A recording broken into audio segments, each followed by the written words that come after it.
सबको जय मसीह की, प्रेज द लॉर्ड। आप सभी का स्वागत है प्रकाशित वाक्य के अध्ययन में। और हम प्रकाशित वाक्य अध्ययन कर रहे हैं और प्रभु का धन्यवाद हो कि आप सभी को मैं धन्यवाद देना भी चाहूंगा, क्योंकि आप सभी लोगों को प्रकाशित वाक्य का अध्ययन पसंद आ रहा है।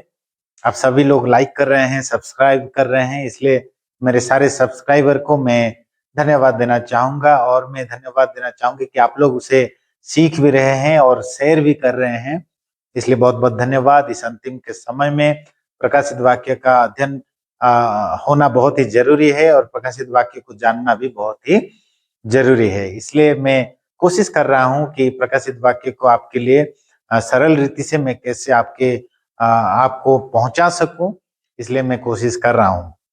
प्रभु का धन्यवाद हो आज के दिन के लिए। और आज हम प्रकाशित वाक्य का अध्ययन में हम दानिएल की किताब से अध्ययन करेंगे।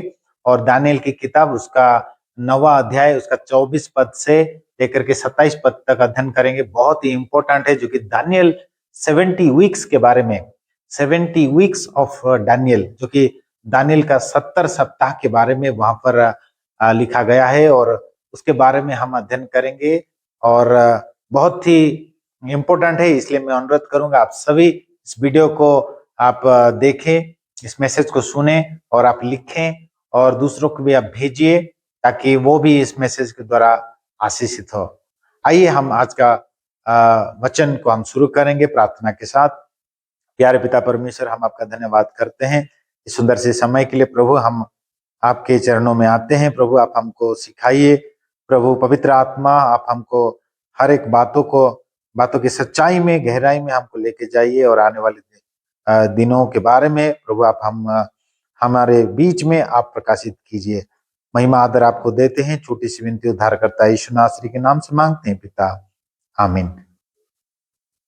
आइए हम आज के अध्ययन में जाएंगे, दानिएल की किताब में जाएंगे, और उसका 9वां अध्याय और 24 पद में हम देखेंगे। वहां पर लिखा गया है 70 सप्ताह के बारे में। 24 पद में आपके लिए पढ़ रहा हूं, दानिएल 9वां अध्याय 24 पद। तेरे लोगों और तेरे पवित्र नगर के लिए 70 सप्ताह ठहराए गए हैं, कि उनके अंत तक अपराध का होना बंद हो और पापों का अंत हो और अधर्म का प्रायश्चित किया जाए, और युग युग की धार्मिकता प्रकट हो, और दर्शन की बात पर और भविष्यवाणी पर छाप दी जाए, और परम पवित्र का अभिषेक किया जाए। इस वचन में हम देख पाएंगे दानिएल को प्रभु ने 70 सप्ताह के बारे में दानिएल को बताया। और आप पूरा चैप्टर पढ़ेंगे तो आप जान पाओगे कि प्रभु ने जिब्राइल को भेज करके, यानी एंजल गाब्रियल जो कि प्रधान दूत है, उनको भेज करके दानिएल को ये इस अंतिम समय के बारे में प्रकट किया। और दानिएल विशेष करके प्रार्थना कर रहा था कि इजराइल के लौटने के लिए, इजराइल के पापों के कारण अनुताप करके प्रार्थना कर रहा था।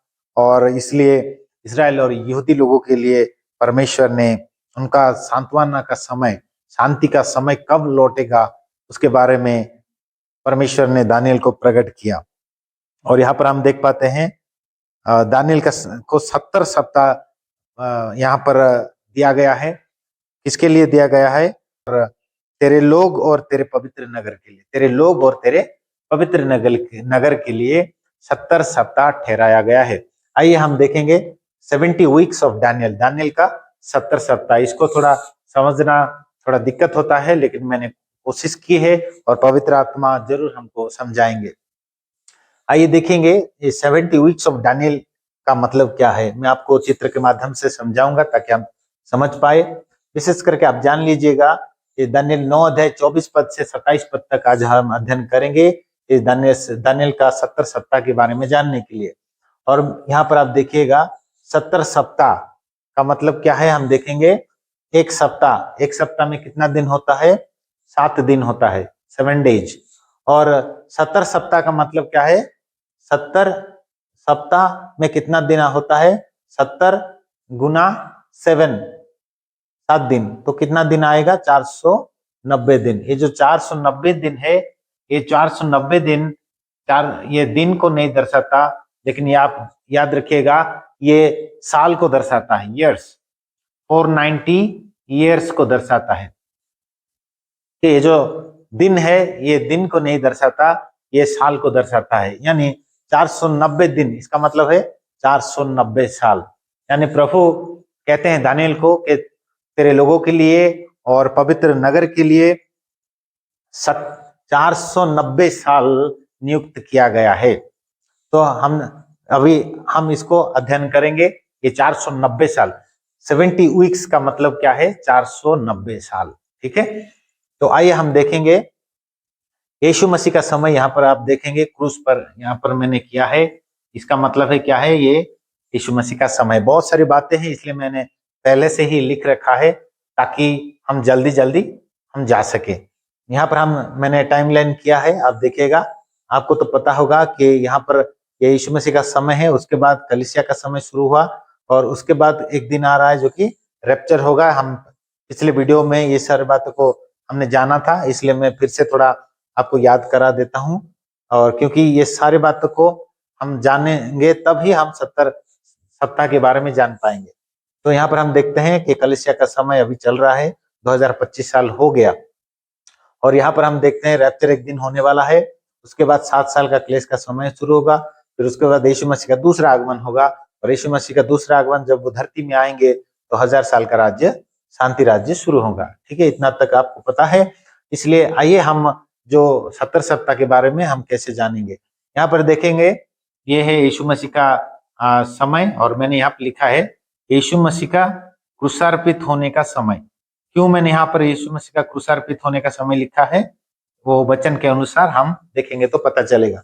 यहाँ पर यीशु मसीह कितने साल में क्रूसार्पित हुए, बलिदान हुए? वो 33 एडी। क्योंकि यीशु मसीह के समय से लेकर के दानियेल का समय लगभग 500 साल, यीशु मसीह के समय से लेकर के हम देखेंगे तो दानियेल कब थे? यीशु मसीह से 500 साल पहले दानियेल थे और दानियेल भविष्यद्वक्ता को प्रभु ने जिब्राइल दूत भेज करके आने वाले दिनों में क्या होने वाला है उन्होंने प्रकट किया। तो दानियेल को जब प्रकट किया तो उन्होंने कहा कि तुम्हारे लोग और तुम्हारे नगर के लिए 70 सप्ताह ठहराया गया है। यानी सारी बातें क्या क्या घटना होने के लिए 70 सप्ताह ठहराया गया है नीचे लिखा गया है।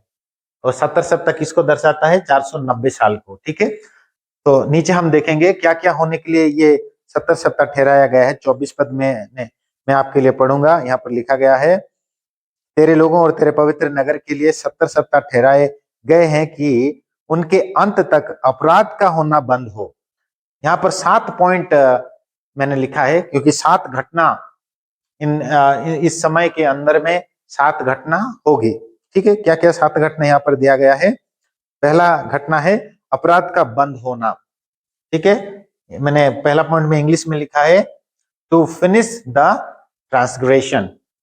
अपराध का, ये यहाँ पर हिंदी में अपराध बोल के लिखा है लेकिन ट्रांसग्रेशन का मतलब है आज्ञा का उल्लंघन करना। हमको पता है आदम ने परमेश्वर की आज्ञा का उल्लंघन किया, तो ये वही आज्ञा को उल्लंघन को समाप्त करने के लिए यीशु मसीह क्रूस पर बलि हुआ, टू फिनिश द ट्रांसग्रेशन। ठीक है, यह घटना कब होगा, कब समाप्त होगा, कब पूरा होगा, ये भविष्यवाणी कब पूरा होगा? तो यहाँ पर हम देख पाते हैं कि यीशु मसीह ने ये भविष्यवाणी को पूरा किया है।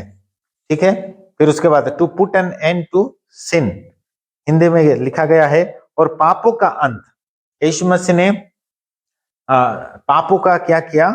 अंत किया, क्योंकि पाप मनुष्य के ऊपर राज्य कर रहा था और यीशु मसीह ने पाप को हराया और वो विजय हुआ और पाप का अंत किया। फिर तीसरा पॉइंट लिखा गया है द अटोनमेंट फॉर इनिक्विटी। इसका मतलब है अधर्म का प्रायश्चित किया जाए। अधर्म का प्रायश्चित कब हुआ? यीशु मसीह ने क्रूस पर हम सारे मानव जाति का अधर्म का प्रायश्चित उन्होंने किया, क्रूस पर वो बलि हो गए। इसका मतलब क्या है? ये जो 3 भविष्यवाणी जो दानियेल को दिया गया है, ये 3 भविष्यवाणी कब पूरा हुआ? क्रूस पर पूरा हुआ। ठीक है, ये 3 भविष्यवाणी क्रूस पर पूरा हुआ। यानी ये 3 बातें पूरा होने के लिए कितना समय लगा? दानियल से लेकर के यीशु मसीह तक 483 ईयर्स, 483 साल लगा। ठीक है, कैसे मुझे पता चला? आप नीचे अगर पढ़ोगे 25 पद में तो पता चलेगा। इसलिए ये जान और समझ ले कि यरूशलेम को फिर बसाने की आज्ञा के निकलने से लेकर अभिषिक्त प्रधान के समय तक 7 सप्ताह बीतेंगे।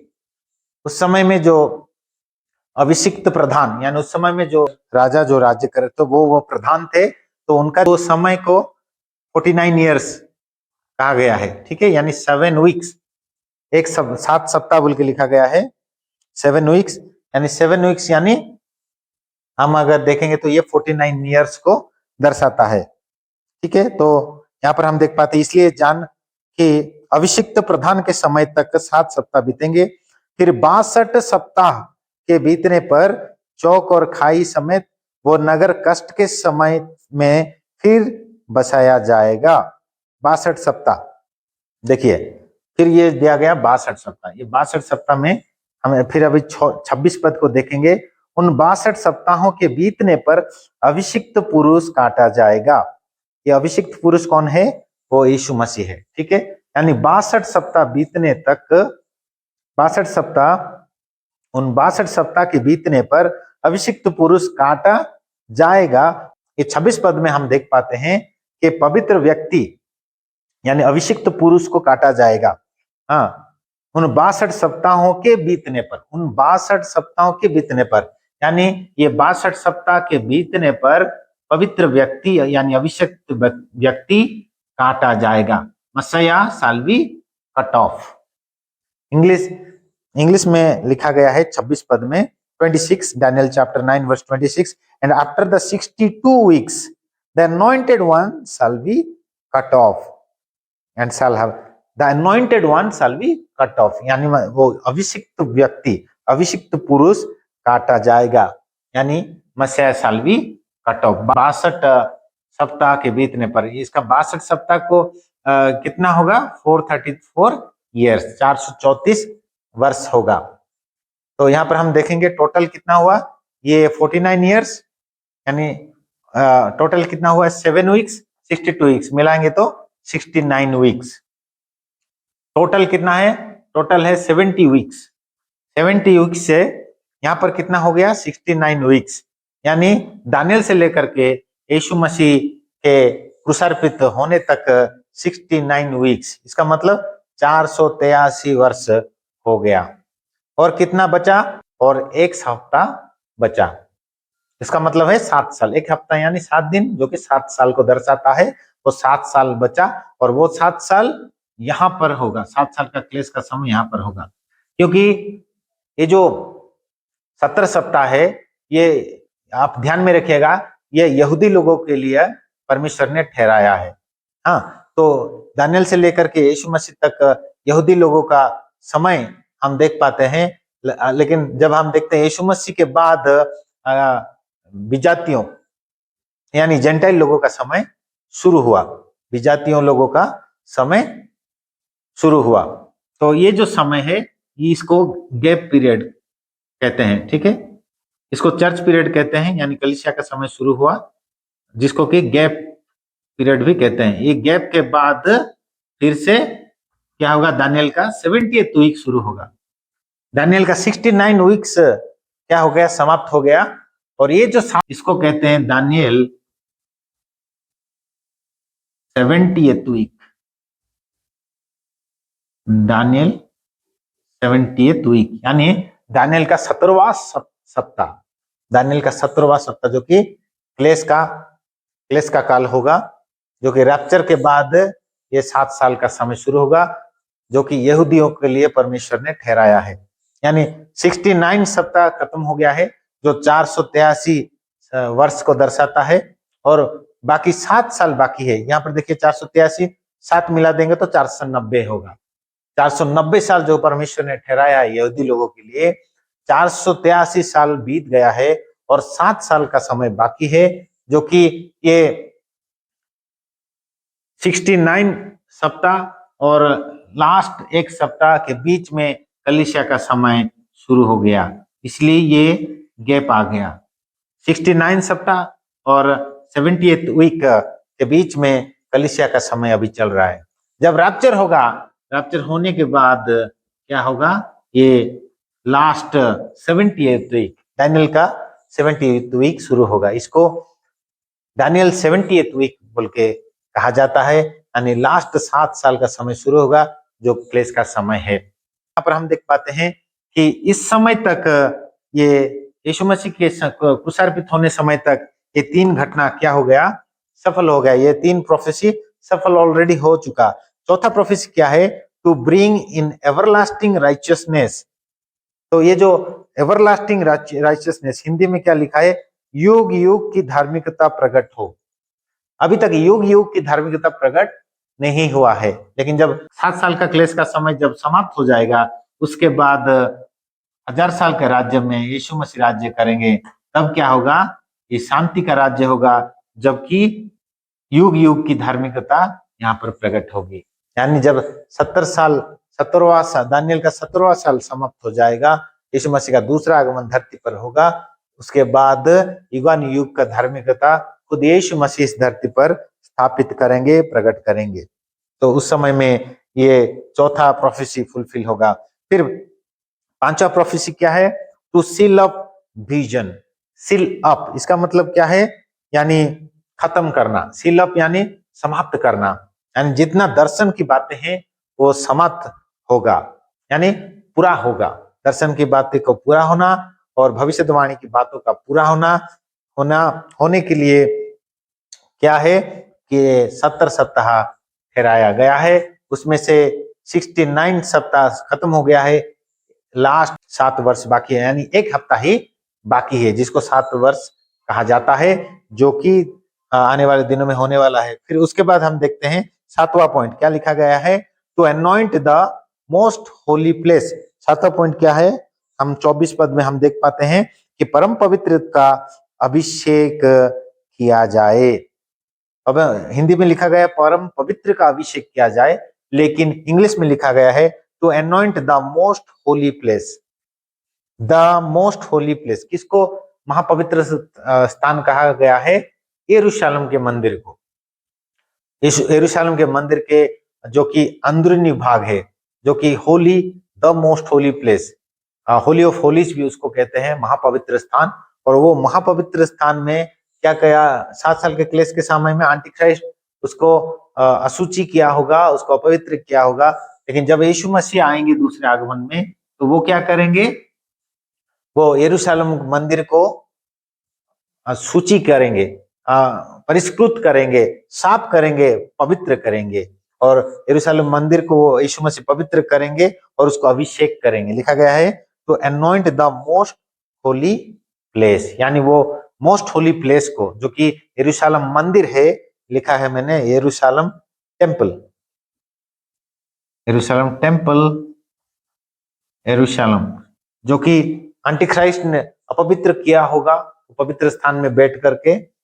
तो यीशु मसीह जब दूसरे आगमन में आएंगे, तो एंटीक्राइस्ट और झूठा भविष्यद्वक्ता को अग्नि का कुंड में डालेंगे और वो यरूशलेम मंदिर को पवित्र करेंगे और अभिषिक्त करेंगे, to anoint the most holy place. यानी ये 7 बातें 24 पद में लिखा गया है, और ये 7 बातों में से 3 बातें पूरा हो चुका है और 4 बातें पूरा होना बहुत ही निकट है।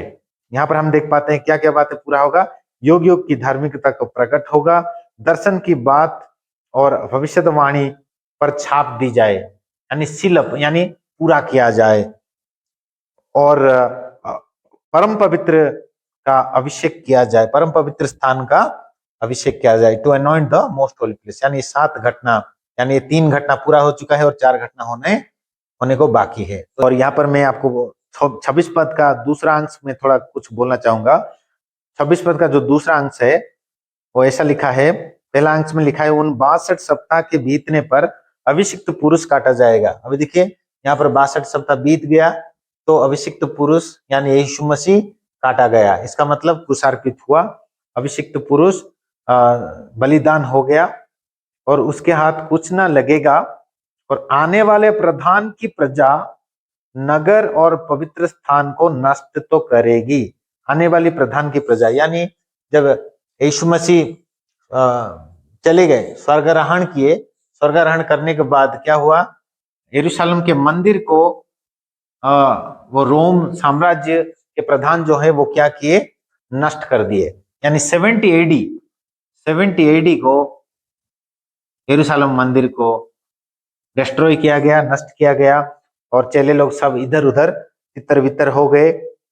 आपको पता है फिर क्या हुआ, यहाँ पर लिखा गया है कि पवित्र स्थान को नष्ट तो करेगी। इस ये प्रोफेसी है जो कि दानियल को परमेश्वर प्रकट कर रहे हैं।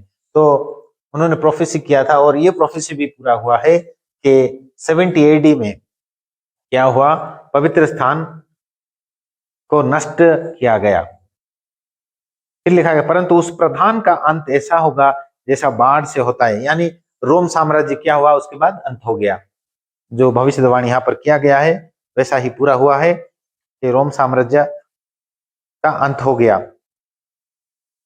परंतु उस प्रधान का अंत ऐसा होगा जैसा बाढ़ से होता है, तो भी उसके अंत तक लड़ाई होती रहेगी, क्योंकि उसका उजड़ जाना निश्चय ठान लिया गया है। तो जो रोम साम्राज्य है वो रोम साम्राज्य यरूशलेम मंदिर को 70 एडी में उन्होंने नाश किया, विनाश किया, नष्ट किया। उसके बाद रोम साम्राज्य भी नहीं रहा, रोम साम्राज्य भी उजड़ गया। और फिर 27 पद हम देखते हैं। 27 पद में जो लिखा गया है वो 7 साल के क्लेश के बारे में होने वाली घटना एंटीक्राइस्ट के बारे में कहा गया है। 27 पद में क्या लिखा गया है, वो प्रधान 1 सप्ताह के लिए बहुतों के संग दृढ़ वाचा बांधेगा। ध्यान दीजिएगा, जब यहाँ पर रैप्चर होगा, रैप्चर का समय हमको मालूम नहीं है, इसलिए मैंने यहाँ पर प्रश्नवाचक दिया है, और कभी भी रैप्चर हो सकता है। जैसे ही रैप्चर हो जाएगा क्या होगा, एंटीक्राइस्ट आएगा, ठीक है। और यहाँ पर वो प्रधान बोल के उसको कहा गया है। वो एंटीक्राइस्ट क्या करेगा, 1 सप्ताह के लिए बहुतों के संग दृढ़ वाचा बांधेगा, यानी पीस कॉवेनेंट। और वो पीस कॉवेनेंट 7 साल के लिए, 1 सप्ताह बोल के लिखा है। 1 सप्ताह का मतलब क्या है, 1 वीक, जो कि 7 साल को दर्शाता है। यानी 7 साल के लिए वो हर एक, इंग्लिश में ऐसा लिखा है, हर एक जाति, हर एक देश के साथ, विशेष करके इसराइल के साथ वो एक वाचा, ये शांति का वाचा वो बांधेगा। इंग्लिश में ऐसा लिखा है, 27 पद को मैं पढ़ रहा हूं, 27, and he shall make a strong covenant with many for 1 week, with many, और एक ट्रांसलेशन में लिखा है विथ मेनी नेशन, बहुत सारे देशों के साथ वो एंटीक्राइस्ट क्या करेगा, 7 साल का दृढ़ वाचा बांधेगा। लेकिन आधे में, परंतु क्या लिखा है, परंतु आधे ही सप्ताह के बीतने पर, अभी देखिए ये 1 सप्ताह है यानी 7 साल, 7 साल का आधा कितना है, 3 साल 6 महीना, यानी 3 साल 6 महीना का बीतने पर, ये 3 साल 6 महीना, ये 3 साल 6 महीना, 3.5 and 3.5 years, यानी 3.5 years, यानी आधे सप्ताह के बीतने पर क्या लिखा गया है, आधा सप्ताह के बीतने पर वो क्या करेगा, वो Antichrist breaks peace covenant. Antichrist क्या करेगा, वो शांति का वाचा जो 7 साल का किया होगा वो आधे ही समय में वो उसको तोड़ देगा, ब्रेक द पीस कॉवेनेंट। उसके बाद क्या करेगा, अन्न बलि को बंद करेगा, मेल बलि और अन्न बलि को बंद करेगा। यहाँ पर ध्यान दीजिएगा, जब रैप्चर होगा, रैप्चर होने के बाद जो लीडर आएगा, जो एंटीक्राइस्ट, जो वन वर्ल्ड गवर्नमेंट का लीडर होगा, वो क्या करेगा, यहूदी लोगों को अपना 3rd टेम्पल बनाने के लिए इजाजत देगा। यानी तीसरा मंदिर जो यरूशलेम में बनाने के लिए यहूदी लोग ने कोशिश कर रहे हैं, वो जो एंटीक्राइस्ट यानी वो लीडर आएगा, वो शांति का वाचा करेगा और वो मंदिर को तैयार करने के लिए उनको मेल करेगा, और वो लोग मंदिर तैयार करेंगे। उसके बाद मेल बलि, अन्न बलि भी, ये 7 साल का पहला जो भाग है, पहला 3 साल 6 महीना का भाग में वो लोग मेल बलि और अन्न बलि चढ़ाएंगे। वो लोग चढ़ाने को के लिए उनको अनुमति देगा एंटीक्राइस्ट। लेकिन आधे के समय में क्या करेगा, लिखा गया है दृढ़ वाचा बांधेगा, परंतु आधी सप्ताह के बीतने पर वो मेल बलि और अन्न बलि को बंद करेगा। आधे सप्ताह बीतने पर वो, इस सप्ताह में वो अन्न बलि यानी सेंटर में वो अन्न बलि और मेल बलि चढ़ाने के लिए वो बंद कर देगा। यानी पहले भाग में अन्न बलि और मेल बलि चढ़ाने के लिए वो इजाजत देगा, मंदिर तैयार करने के लिए भी इजाजत देगा, और यहूदी लोग मंदिर भी तैयार कर लेंगे और मेल बलि भी चढ़ाएंगे, अन्न बलि भी चढ़ाएंगे। लेकिन कितना दिन तक? पहला 3.5 साल तक। लेकिन जब 3.5 साल बीत जाएगा, वो क्या करेगा? मेल बलि और अन्न बलि को चढ़ाना वो बंद कर देगा। देखिएगा यहाँ पर लिखा गया है, वो बंद करेगा।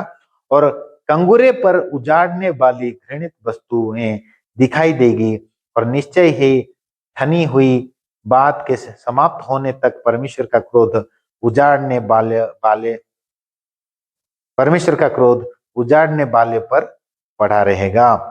यानी ये जो उजाड़ने वाली घृणित वस्तु जो है, एंटीक्राइस्ट है, वो यरूशलेम के मंदिर में वो बैठेगा, वो पवित्र स्थान में वो बैठेगा, और वो क्या करेगा? वो पवित्र स्थान को अपवित्र करेगा और वो राज्य करेगा। और इस समय में महाक्लेश का समय शुरू होगा।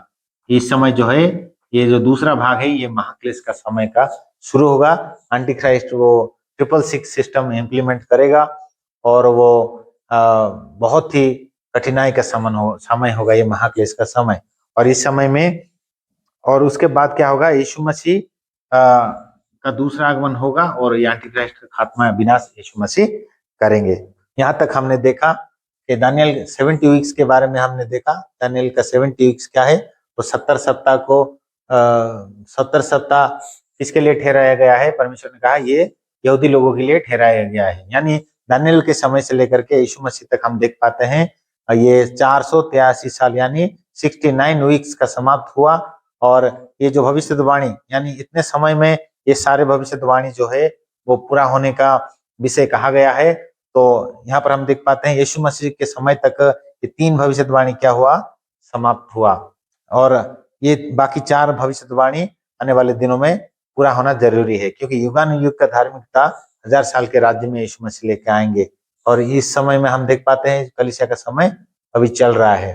तो दानियल 72 वीक में अगर आपको कुछ भी डाउट है तो आप कमेंट में लिख करके आप पूछ सकते हैं, और मैं कोशिश करूंगा आपका हर एक प्रश्न का उत्तर बाइबल से देने के लिए।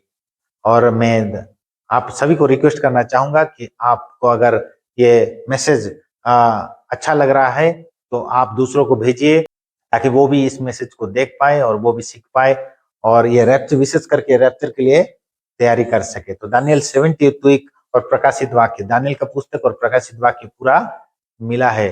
तो जब हम दानियल को जानेंगे तभी प्रकाशित वाक्य को हम समझ पाएंगे। तो मैं आपको अनुरोध करूंगा कि अपने रिलेटिव, फ्रेंड्स और अपने दोस्तों में ये शेयर कीजिए, फैमिली फ्रेंड्स में शेयर कीजिए, ताकि ये वीडियो, ये मैसेज सब लोग जान पाए और प्रकाशित वाक्य इस अंतिम काल के समय में समझ पाए और प्रभु में बढ़ सके।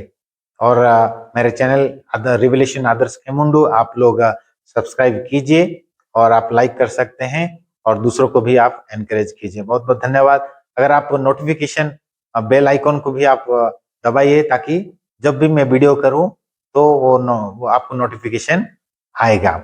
आज के इस अध्ययन के द्वारा प्रभु हम सभी को बहुत ऐसे आशीष करे। God bless you. अगर आपको कुछ भी सजेशन देना हो तो आप कमेंट बॉक्स में आप लिख सकते हैं। प्रभु को महिमा मिले। सभी को जय मसीह की। God bless you. Thank you so much.